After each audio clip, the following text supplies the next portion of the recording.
تماشاوان نیجا جبر کو ایدی خوشی و نخوشین ما کردان تبلیغ بونه ندزانی بگری ندزانی بکنی ندزانی کیف خوش ببی نجی دزانی خمگین ببی نوچه اکل بر دستی من هیا هم پی کیف خوشم هم جی پی گلکی خمگینم چیه؟ تراژدیا کچکا ایزیدیا کرده ناوی وفایه شروان اینیا پجه او کچا ایزیدی لکامپا هول یا داعشیان رزگار کرن دما که او هاتبو رواندن زاروک بو 9 سالی بو بزوره او بهتری 10 داعشیان را هاتبو زوجاندن یک چکداره که داعشه دکری پشت را دفروت یکی دن میره که جی برددان ددان میره که دن لی ده اپراسیون پاکش کرنا کامپا هول ده ج داعشیان شروان یا پجه یکی نه این پاراستنا جنه لروجاوای کرسانه او کچا ازدی دیتن رزگار کرن ناوی چیه؟ وفا علی عباسه خلقا شنگاله جگنده کوچوه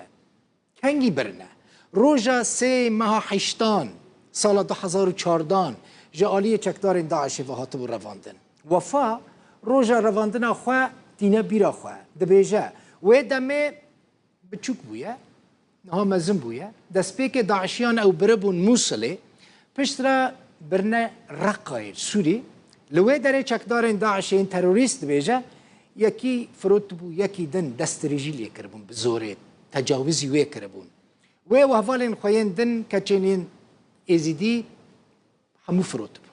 خوشکاوه جی بویره بویه لی خوشکاوه وفا دگری بیجه خوشکا من دما کو چکدار داعش او برنه چکداره که او گرتیه بریه دست رجیلی بکه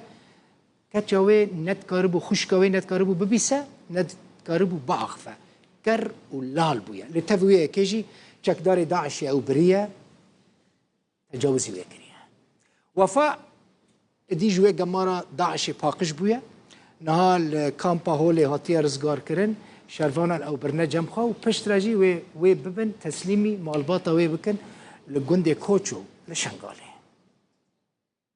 علي عباس من قرية كوتشو واني هسه عمري ناوي من وفا علي عباس جوندي كوتشوما نها 8 من 11 سالن داعش امبرنو ملكامبا موصله كوم كرنو جباركا موصله وجهسنا رقايه ولرقايه هركس دهاتو دستريجيا سكسيل متكر كرينو فروتن بمتكرن قالك يزيدي بمرحبون خوشكا من جيب مربو يكي خوشكا من برو يدن جي ازبرم خوا من كربو باش ند بهيست خوا من برن پشتی و بروژه اجی برم یکی از خوره برم همه بیجه مهکی یا نیف مه لجموی مام پشتره از فروتم یکی دنو لجموی جی قی از مهکی مام ویجی افروتم یکی ام فروت نه یکی دن لگل ابو احمد زوجیم پشتی 7 مهان ام هات نکامپه ابو احمد بو زندان هات شاندنو ازو هویه خو هات نکامپه یپجه آلیکاریا مکرو ام جناف داعشیان درخستن از دخوازم و گرم ناف مالباتا خو از کامپا هولی درکتم. بله اف وفا بو باش بو جاوی مالباتا وی رونی بو دی وفا دست بجیانه که دنیا خوش دکه و جوی جهنم داعش جی دی رزگارت به